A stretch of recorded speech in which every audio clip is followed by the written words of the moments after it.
Honshu. Correct. Whose castle in Arthurian myth, believed to be situated somewhere in northern England, has the name Joyous Guard? Uthers. No. Mr. Gibson? Lancelot. Lancelot is quite right. They're these. We have 3 for Mrs. Liston, 6 for Mr. Bennett, and 7 for Mr. Gibson.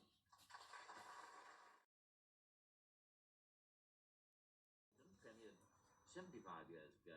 It was too big for the BBC in the sense